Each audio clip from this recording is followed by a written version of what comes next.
오늘 달을 가리키다에서는 우리가 다시 읽어야 할 정신적 스승 시리즈라는 이름으로 준비를 한번 해봤는데요. 지난주에 한번 모셨었습니다. 전직 목사, 현직 종교 작가라는 특이한 이력을 갖고 계신 분입니다. 청소년을 위한 종교 입문서 세계 종교의 문을 열다를 비롯해 대한민국의 종교 갈등에 대한 소설 신의 눈물의 저자이신 류상태 작가님 모셨습니다. 안녕하세요. 네, 안녕하세요. 네, 먼저 작가님 저희 청취자분들께 소개 부탁드립니다. 예, 저는 그 종교에 관한 글을 주로 쓰는 종교 작가입니다. 네. 그 전에는 이제 개신교 목사를 한 20년 정도 했었습니다. 그러다가 갑자기 만난 어떤 사건 때문에 12년 전에 그 목사 일을 그만두고 작가의 길로 들어서서 지금까지 그 6권의 단행본을 냈습니다. 네. 예. 그 기독교 개혁에 대한 책이 2권 있고 종교 개론서가 2권 그리고 소설 2권 예, 그렇게 예, 책을 내고 글을 쓰고 있습니다. 네. 지난주에 작가님 모셔서요. 저희가 신의 눈물에 대한 이야기를 나눠봤는데요. 네. 오늘은 우리나라의 종교 갈등 사례와 또 그 이유에 대한 이야기를 나눠보려고 합니다. 네. 먼저 인류 역사를 저희가 한번 돌이켜보면요. 지금까지 종교 갈등으로 인해서 많은 전쟁을 치러왔었잖아요. 네네. 어떤 전쟁들이 있었을까요? 엄청나게 많은 전쟁들이 있었죠. 그 최근에도 보면은 불과 한 20여 년밖에 안 됐죠. 그 보스니아 전쟁. 이제 소련이 무너지면서 그 유고슬라비아라고 하는 하나의 나라로 있었던 그 지역에 그 무슬림도 있고 그다음에 기독교 정교회, 네. 그다음에 천주교인들이 같이 어우러져 살았었는데 그 갈등이 표면화돼 가지고 보스니아 전쟁으로 발발을 했지 않습니까? 네. 그래서 그 정교회를 믿는 그 세르비아인이 그 무슬림들에게 굉장히 많은 그 뭐라고 그럴까요? 아주 무자비하게 그 살해한 그런 그 비극적인 역사가 있었고요. 네. 또 지난 세기에 우리가 잘 압니다마는 그 인도라는 오랫동안 그 하나의 나라로 있었던 인도가 이제 종교 문제로 갈등이 벌어지면서 파키스탄과 방글라데시 이렇게 분리되는 세 나라로 나눠지는 이런 그 문제. 그다음에 최근에도 그 IS 문제 같은 경우 종교 문제하고 무관하지 않지 않습니까? 네, 그렇죠. 예, 이렇게 굉장히 많은데 그 인류 역사를 통틀어서 봤을 때 아주 큰 종교 전쟁, 종교 세계 대전이라고 할 만한 전쟁을 한 2가지 정도 꼽을 수 있을 것 같아요. 우선 그 십자군 전쟁이 있죠. 네. 예, 11세기 말부터 13세기 말까지 200년 동안 유럽 전체하고 근동 지방을 그 피로 물들인 아주 큰 전쟁이었지 않습니까? 네. 예, 그리고 그 유럽에 있었던 그 30년 전쟁, 예, 가톨릭하고 개신교 간의 전쟁이었죠. 유럽 전체가 이렇게 둘로 나뉘어져서 서로를 그 사탄이고 악마라고 부르면서 그 싸운 형제 간의 전쟁이 있었습니다. 그리스도교 내에서 벌어진 이 전쟁을 과연 그 신이 내려다보시고 얼마나 마음이 아프셨을까 이제 그런 생각이 들지요. 네, 정말 이 저서의 이름대로 신께서도 눈물을 흘리셨을 것 같은데요. 이제 세계를 떠나서 우리나라의 상황을 한번 보면은요. 현재 우리나라에는 정말 많은 종교들이 함께 공존하고 있잖아요. 국민의 50% 이상이 종교인이라고 응답을 했다고 합니다. 네. 정말 국민의 반 이상이 종교인인데요. 네. 분명 우리 사회 안에서도 이러한 종교 갈등은 있었겠죠? 많이 있었죠. 참 부끄러운 일입니다만은 주로 제가 속해 있는 네. 그 개신교에 의해서 많이 발생이 됐습니다. 우선 저도 연루된 사건 12년 전에 그 학교 내 종교 자유 사건이 있었고요. 네. 그다음에 많이 아시겠습니다만은 그 사찰에서 방화 사건이라든가 부처님 그 상에 그 밝은 그 십자가 페인트를 긋는다든지 사찰 땅을 밟으면서 기도한다든지 네. 아니면은 이제 그 학교마다 있었던 그 당군상을 다 부순다든지 이제 이런 네. 일들이 일들이 많이 있었고 또 일부 정치인들이기는 합니다만은 기독교인 그 시장들이 그 시 전체를 하나님께 봉헌한다 그래가지고 네. 그 성시화 발언이라고 하죠. 그런 일도 있었고 예, 뭐 이렇게 짚어보면 많이 있습니다. 네, 우리 사회 안에서도 이 종교 전쟁까지는 아니더라도 이런 네네. 종교 갈등의 문제가 있었는데요. 네. 좀 하나씩 한번 좀 자세히 한번 이야기를 해봐도 좋을 것 같습니다. 네. 우선 학교 내 종교 자유 문제가 가장 많이 흔히들 또 접해보셨고 또 생각을 네. 한번 해보셨을 것 같아요. 네. 지금 현재 우리나라에서는 이 종교계 재단에서 건립한 학교들이 꽤 있잖아요. 중학교, 네. 고등학교, 대학교까지도 있는데요. 이 10년 전에 네. 선생님께서 목사로 계셨을 때보다 지금의 이 학교 사정이 좀 많이 나아졌을까요? 학교 내의 자유라던가 종교계. 예, 많이 세월이 흘렀으니까 나아져야 되는데 유감스럽게도 별로 바뀐 게 없습니다. 예, 그 12년 전에 강희석 사건도 결국은 대법원까지 갔고 네. 대법원에서 학교가 잘못한 거라고 강희석 군 승소 판결을 내렸거든요. 네. 학교에서 종교를 강요하는 건 잘못이다. 대법원 판결까지 내려졌는데도 아직까지도 그게 전혀 개선되지 않고 학생들한테 자유롭게 선택권을 주지 않습니다.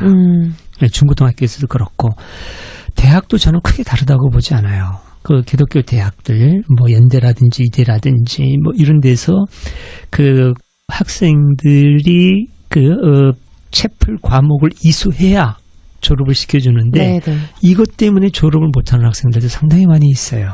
근데 이제 이것도 법원까지 갔었습니다. 근데 대학원의 경우에는 문제를 제기한 학생들이 패소를 했어요. 왜냐하면 중고등학교는 추천으로 가지만 그쵸. 대학교는 지원 제한이냐. 그쵸, 네가 의지가 지원해서 있죠. 간 거다라고 하는 건데 사실은 그런 문제가 있습니다. 지금 절대 강자와 절대 약자의 불공정 계약이거든요. 많은 학생들이 공부하기 위해서 지원을 한 것이지 종교 문제까지 고려할 여유가 없고 그렇죠. 그거 고려한다고 하더라도 그것 때문에 포기할 수가 없지 않습니까? 우리나라 현실에서 나는 네. 공부 잘하는데 저 학교를 갈 수 있는데 종교 때문에 안 간다? 못 간다. 이 사회 여건상 어려운 겁니다. 이건 어렵죠. 약자에게 무리한 요구예요. 저는 법원 판결에 문제가 있다고 봅니다. 그러니까 대학교도 지금 대학교양 필수로 돼 있거든요. 네. 근데 이거 교양 선택으로 바꿔야 된다고 저는 생각합니다. 그래서 종교 문제에 대해서는 전적으로 자유를 주고 내용으로 접근해 가면 되죠. 그렇게 하면 얼마든지 기독교 교육을 선택권 주면서 하면 됩니다. 강요하지 않고 그래서 그 내용의 매력을 느끼고 다가오게 해야 네. 교육의 효과도 있는 것이지 싫다고 하는 학생들 억지로 그렇게 하면 뭐 그것 때문에 긍정적인 효과도 있겠지만 역효과도 있을 겁니다. 그럴 것 같습니다. 네. 그러면 이 다음에는 또 사찰 내 땅밟기 문제도 종교 갈등의 문제로 또 네. 올라오기도 합니다. 이 사찰 내 땅밟기에 대한 사례가 있을까요? 예, 지금까지 많이 있었죠. 뭐 유튜브로 뭐 지금도 찾아보면 아마 나올 겁니다. 참 부끄러운 일인데, 그러니까 개신교인들이 그렇게 하는 이유가 이제 기독교 성경에 보면 어디에 가가지고 땅을 밟으면서 지금부터 이곳은 여호와의 영지다, 하나님의 땅이다 이렇게 막 선포하는 장면들이 나와요. 이제 그런 걸 생각을 하면서 이제 사찰에 가가지고 땅 밟기 하고 뭐 기도도 하고 그러면서 이제부터 여기에서 하나님의 역사가 시작된다 이렇게 주장을 하거든요.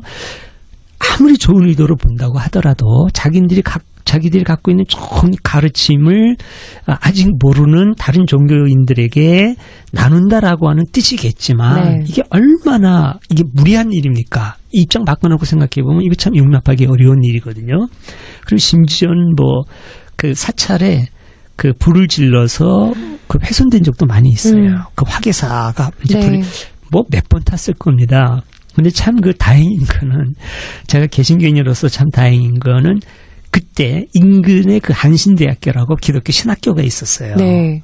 그때 신학교 교수님이신 김경재 교수님이라고 계신데 이건 뭐 좋은 일이니까 이름을 대도 될 것 같아요.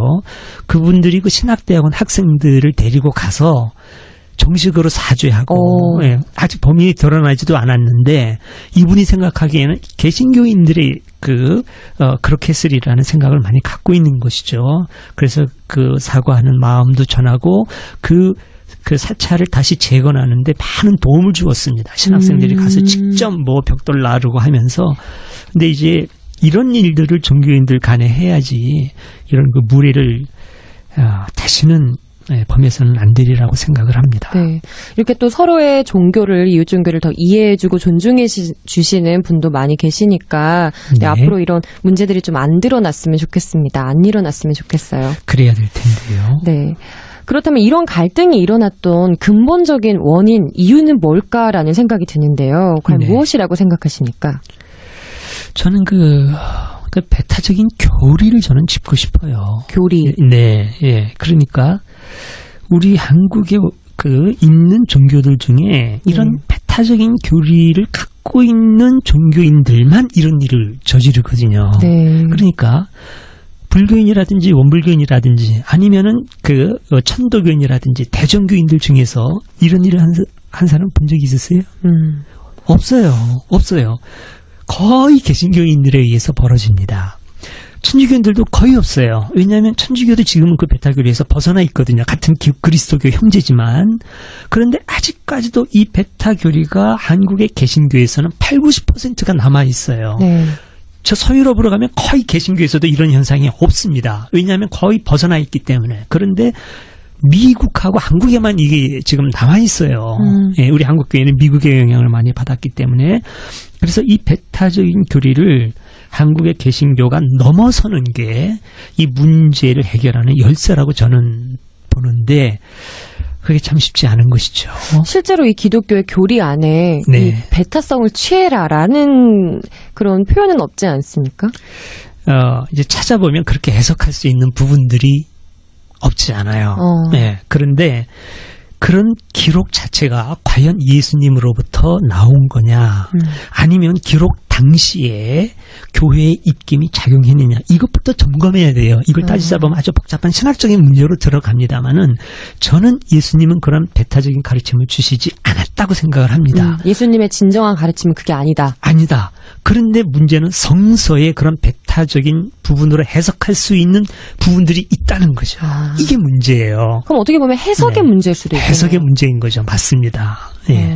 그래서 이제 해석을 잘해야 되고 신학을 제대로 공부를 해야 되는데 우선 평신도들은 신학을 깊이 공부하지 않지 않습니까? 그러니까 이제 목사님들이 가르치는 걸 일방적으로 듣게 되는데 목사님들이 책임이 있어요. 저는 평신도들한테는 전혀 책임 묻고 싶지 않습니다. 그분들은 몰라서 그러는 거니까. 그런데 이 종교 지도자들이 정말 제대로 공부하고 제대로 가르쳐야 될 책임이 있는 것이죠. 네. 이러한 갈등의 원인까지 저희가 한번 살펴봤는데요.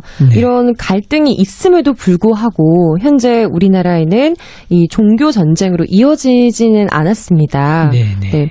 이렇게 오늘날까지 많은 종교들이 공존할 수 있는 이유는 그럼 무엇이라고 생각하십니까? 저는 함께 있는 우리나라에 함께 있는 다른 이웃 종교들의 너그러움을 짚고 싶어요. 만약에 한국의 상황이 율신 종교들이 비슷한 세력으로 계속 존재해 왔다면 예를 들어서 유대교는 거의 없지만 유대교, 그다음에 기독교, 이슬람교 이런 종교들이 오랫동안 계속 있었다면 어떻게 됐을까요? 아마 저는 전쟁이 일어났으리라고 봅니다. 그런데 참 다행스러운 것은 우리나라에는 천주교와 개신교가 100년 전, 200년 전에 들어왔지만 이미 종교 갈등을 상당히 극복한 상태에서 들어왔어요. 다. 100년, 200년 역사밖에 안 되니까 500~600년 전에는 유럽에서 치열하게 싸웠거든요. 개신교, 천주교가. 그런데 지금은 그런 문제가 극복된 상태에서 들어와서 개신교, 천주교, 이 그리스도교 형제들 간의 다툼의 문제는 해결이 됐어요. 다른 종교와의 문제가 이제 남아있는데 이슬람교는 아직 거의 들어와 있지 않습니다. 요즘에 들어오지만 세력이 아주 미약해요. 그쵸. 유대교 거의 없어요. 있는 종교는 거의 이제 동양 종교란 말입니다. 이제 불교, 천도교, 원불교, 대정교 이런 종교들인데 이런 종교들은 종교적으로 굉장히 너그러워요. 이웃에 대한 포용심도 있고 그래서 우리나라가 종교 전쟁으로부터 자유로워질 수 있었다. 그러니까 우리나라에 굉장히 많은 종교가 있지만 율신 종교가 그렇게 강하지 않고 다른 너그러운 동양 종교들이 있었기 때문에 우리나라는 이렇게 큰 갈등을 겪지 않을 수 있었다. 이렇게 생각하기 때문에 저는 이웃 종교들에게 마음 깊이 감사하고 싶은 겁니다. 그 이웃 종교의 포용성도 네. 물론 이 종교 전쟁까지 안 일어난 원인이 네. 될 것 같기도 하고요. 예, 예. 또 아까 말씀해 주신 것처럼 그 화기사에 불이 났는데 네. 본인이 한 일이 아니었음에도 불구하고 네, 또 신학대학원 교수님과 학생들이 가서 네. 같이 사과하고 또 성금을 모아서 또 피해를 복구할 수 있도록 도와주신 사건도 있지 않았습니까? 그렇죠. 네, 그런 것처럼 좀 우리 사회 안에서 다양한 분들 또 개개인이 이웃 종교에 대해 또 마음을 열고 또 존중하는 마음을 가져서도 우리나라 안에서 이런 전쟁이 안 일어난 게 아닌가라는 마음이 또 들기도 합니다. 네, 그런 측면이 있지요. 네. 이렇게 종교끼리 또 갈등, 살해, 지금 원인, 이유 한번 밝혀보고 있는데요. 많은 사람들이 삶의 안정과 평화를 위해서 종교를 선택합니다. 네. 반대로 종교로 인해 가정을 버리고 본인의 삶마저도 피폐하게 만드는 이들도 있습니다. 이건 역시도 이 시대가 겪고 있는 종교 갈등이 아닌가 싶은데요. 개개인들이 중시해야 할 종교관이나 또 신앙인으로서의 자세가 있다면 무엇일까요? 예, 그 종교학자들이 쓰는 말 중에 그 만만주의라는 말이 있어요. 만만주의요? 네. 내 거만, 아, 우리만, 내 종교만, 네. 이런 만만주의에 젖어 있는 종교인들이 참 많이 있습니다. 그런데, 이 만만주의를 벗어나서 도도주의로 가야 된다. 이런 얘기들을 많이 해요. 도도주의? 네. 나도. 아하. 그러나 너도 네, 내 종교도 뿐만 아니라 당신의 종교도 다 귀하고 아름답다. 이런 그 도도주의로 가야 된다는 얘기를 많이 해요. 물론 유일신 종교인들이 이런 표현을 많이 하죠. 이미 동양 종교인들은 다 도도주의에 가 있어요. 네. 근데 이제 그 유일신 종교들이 지금 만만주의에 오랫동안 젖어 있었기 때문에 이제는 벗어나야 된다는 뜻으로 신학자들이 만들어낸 그런 그 이야기입니다. 그러니까 지금 현재는 이 만만주의에 세뇌된 사람들이 종교의 깊은 내면으로 들어가지 못하고 겉 표면에 머물러 있기 때문에 극단적인 신앙을 갖게 되고 그게 자꾸 어떤 그 무리한 이상한 행동으로 나타나고 있거든요. 그러니까 이것을 넘어서야 된다. 이제 그런 주장을 한단 말입니다. 그런데 그러려면 내 종교만 알아서는 안 돼요. 이런 말이 있지 않습니까? 한 권의 책만 읽고 그게 전부라고 믿는 사람이 제일 무섭다. 근데 그 성경책이 참 좋은 책입니다만은 네. 기독교 성서가 그것만 읽고 이게 전부다라고 생각하면 벗어나기 어려워요, 배타성에서. 그런데 기독교 성서가 아닌 이웃 종교의 성서들, 불경이라든지 또 도덕경이라든지 여러 이웃 종교의 경전들을 보면 정말 기독교 성서 못지않은 깊은 진리가 있거든요. 그렇게 됐을 때 우리만이 아니었구나, 나만이 아니었구나, 이렇게 그 아름다운 인류 문화가 도처에 있었구나. 우리 종교에 이웃 종교에 있었구나라는 깨달음을 얻게 되는데 그렇지 못한 거죠. 그러니까 이제 마음의 문을 열고 좀 공부를 해야 되지 않나 그런 네. 생각이 듭니다. 어느 사회든 어느 집단이든 이러한 갈등이 전혀 없을 수는 없을 테지만요. 네. 그 갈등을 최소화하고 잘 풀어나가는 길은 있을 것 같습니다. 각 종교에서는 이것을 그럼 어떻게 해결해 나가야 될까요? 예, 우선은 제 생각에는 서로 이해하기 위한 노력과 대화가 필요할 것 같아요. 네. 예, 현재 이제 일어나는 일들을 냉철하게 점검하고 잘못된 것은 인정하고 사과도 하고 그러면 앞으로 어떻게 하면 좋겠느냐 대화하면서 찾아가는 과정이 필요하겠지요.